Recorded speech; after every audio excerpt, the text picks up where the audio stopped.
Previously on the Grand Sophy, Sir Vincent Talgarth has shown his interest in the Marchesa de Villacañas, while keeping his eye on the goings-on surrounding his old friend Sophy Stanton Lacey.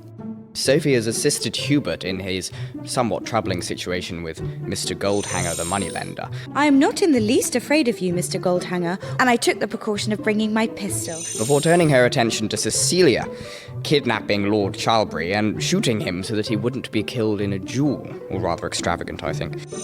And I have left a letter for Cecilia, telling her I am about to sacrifice myself. If I know her, the shock of getting my letter will bring her post-haste to Lacey Manor to rescue the pair of us. And if, my dear Charlbury, you cannot help yourself in that situation, I wash my hands of you. Outrageous. And now Lord Bromford is on his way, escorting Cecilia and Eugenia to them to sort the whole thing out. That's clear then. So Sophy and Charlbury are at Lacey Manor, a fire has been lit, and Sancha has arrived as Sophie'd requested, but bringing with her Talgarth and Augustus. The servants are in shock, and Lord Bromford, Cecilia and Eugenia are also en route in the pouring rain. Meanwhile, Sophie's father, Sir Horace Stanton Lacey, has appeared unannounced at Berkeley Square, having returned from a voyage to Brazil. His sister is pleased to see him, but apprehensive of what he might think of the turn of events. So Sophie's gone to Lacey Manor? Can't think why. Place ain't fit to live in. Oh, Horace, I don't properly understand it, but Cecilia thinks she's run away from us because of a quarrel with Charles. Oh, don't put yourself in a taking, Lizzie. Dare say will do him good. Little Sophie's up to some mischief, you may depend on it. You will see her tonight, Horace, for Cecilia has gone with Miss Raxton to bring her back. Who's Miss Raxton?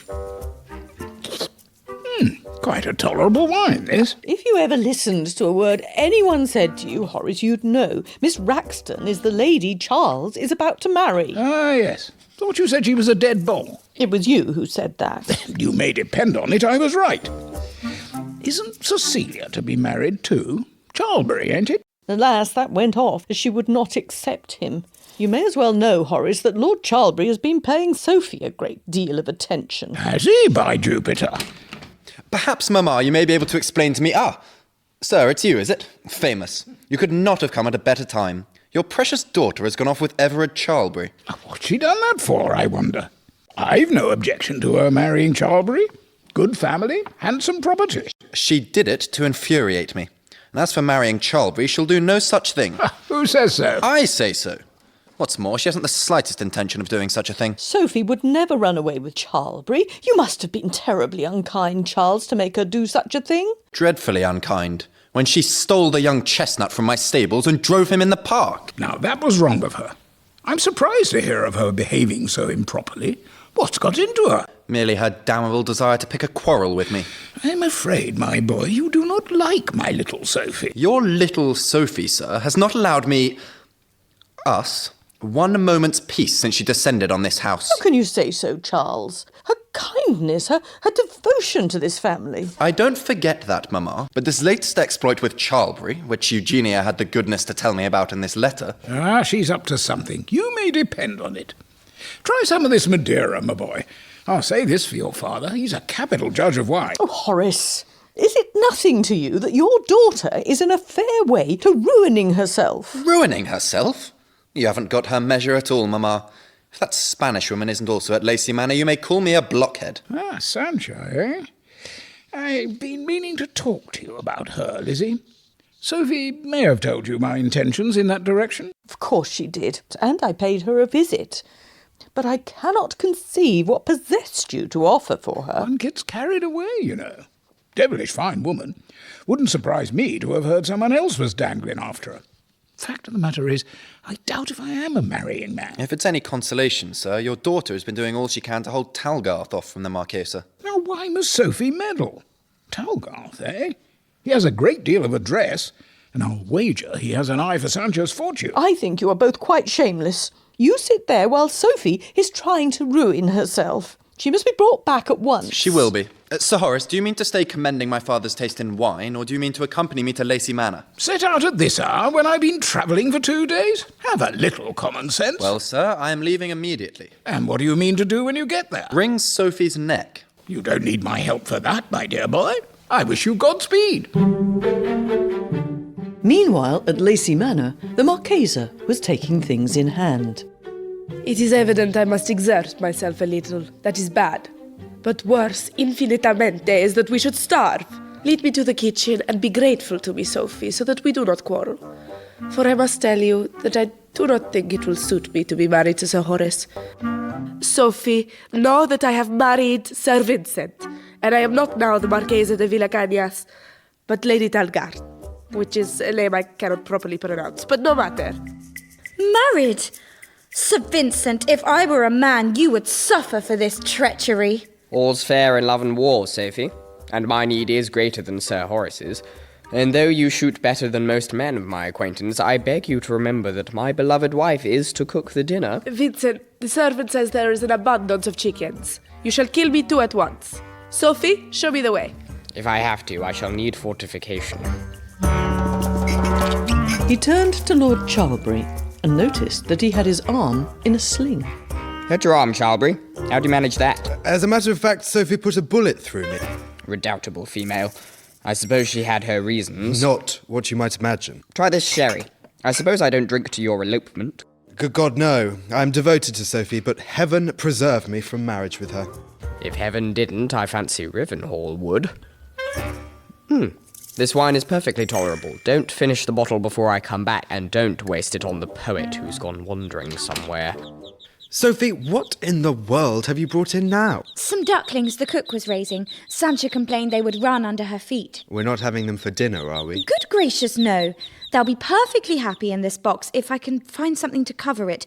Your driving coat will do famously, Charlbury. Do you mind? Yes, I do mind, as a matter of fact, and... That will be Cecilia. Thank goodness Augustus isn't here. I'll let her in. Ceci! Dearest Sophie, how could you do such a thing? Go into the drawing room, Ceci. Good God, Miss Raxton! Yes, Miss Stanton Lacey, it is I. You did not, I fancy, expect to see me. No, and you will be very much in the way. Great heavens, you've brought Lord Bromford too! I came to call Charlbury out for his disgraceful behaviour towards you, Miss Stanton Lacey. Achoo! I've caught a cold. If only Cecilia had agreed to you sitting in the coach whilst it poured with rain. Will you allow us in, Miss Stanton Lacey? I suppose I must. Pray go into the drawing room and mind the ducklings. Meanwhile, in the drawing room, Ceci was cooing over Charlbury and his wounded arm. I promise you, dearest Cecilia, it is the merest scratch. It is all my fault. Only tell me you forgive me. Never. For wearing a hat that prevents my kissing you, take it off at once. My dear Cecilia, pray recollect yourself. Just don't tread on the ducklings. No, indeed. What a clumsy creature you are, Lord Bromford. Pray take heed of where you are stepping. I should not be amazed if I already had a fever. Miss Raxton, these birds, one does not keep them in the house. They're running all over the floor, and I do not like it. It's not what I've been used to. I hope, Lord Bromford, that nothing that has occurred today is what either of us is used to. If you have done your constitution a lasting injury, I shall never forgive myself for having accepted your escort. Miss Stanton Lacey, is it too much to ask that a servant be sent for to remove Lord Bromford's boots? Yes, because he's gone with Sir Vincent to kill chickens for our supper. Ceci, help me to collect the ducklings, and let's put your muff on top of their box. They will think it's their mother.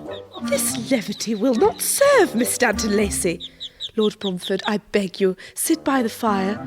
Miss Stanton Lacey, your conduct deserves some explanation. Are you aware of the terrible consequences which must have followed on this escapade had I and your cousin, who I naturally informed immediately of the circumstances, Naturally. had we not come to rescue you from the disgrace you appear to regard so lightly? Oh, hush, Eugenia! How can you talk so? All's well that ends well. You must have lost every scruple of female delicacy, Cecilia, if you can think it well for your cousin to show such a brazen face when she has lost both character and reputation. We must immediately remove Lord Bromford from this draughty room. A mustard bath. A mustard bath would be the very thing. Lord Bromford, if any efforts of mine can save you from illness, they shall not be spared. Come with me. Charlbury, take Cecilia back to London Immediately, before Augustus... Oh no, here he is. I was in the kitchen discussing poetry with the Marchesa when she started pulling out the innards of a chicken. Quite revolting. She says she must have eggs. Augustus. Cecilia. Augustus, there is something I must tell you. I find I have made a great mistake.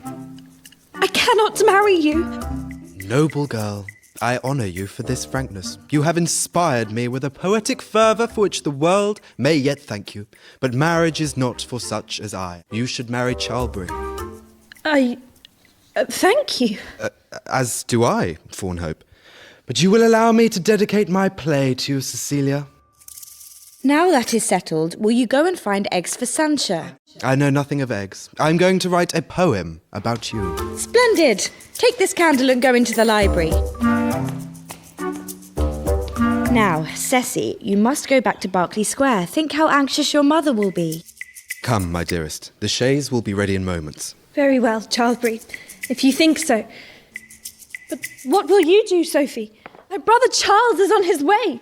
I shall cope with your brother Charles, never fear. Lacey Manor, be good enough to direct my groom to the stables. I shall announce myself. Good evening, Charles. This is too kind of you. Have you come to rescue me from the consequences of my indiscretion? No, I've come to wring your neck. Charles, don't you know that I have ruined my reputation? Indeed. Where's my sister?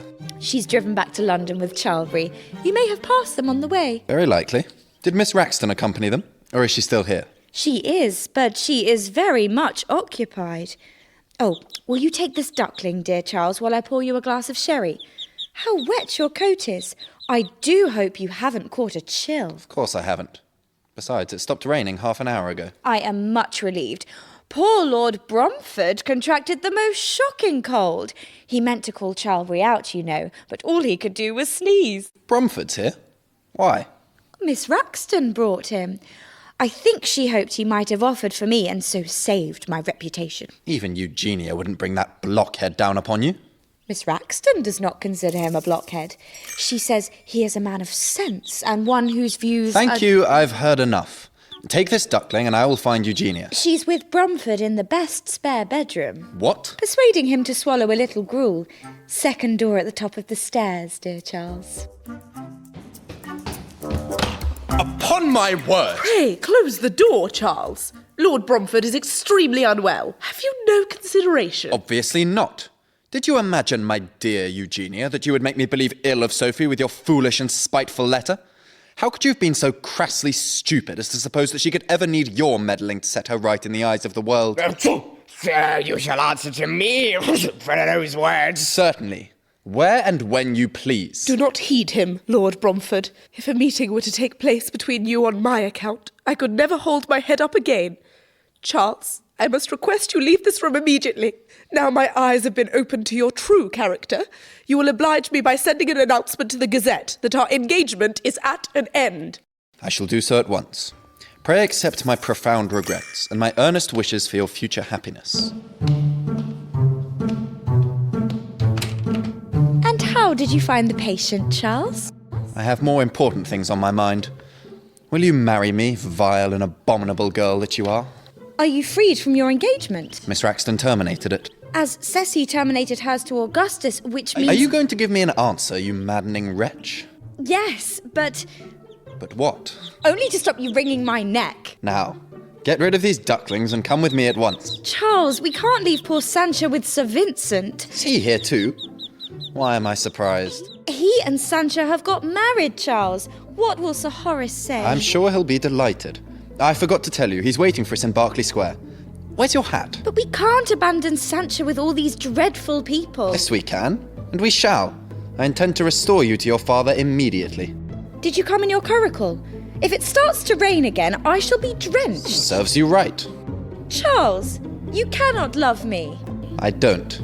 I dislike you excessively.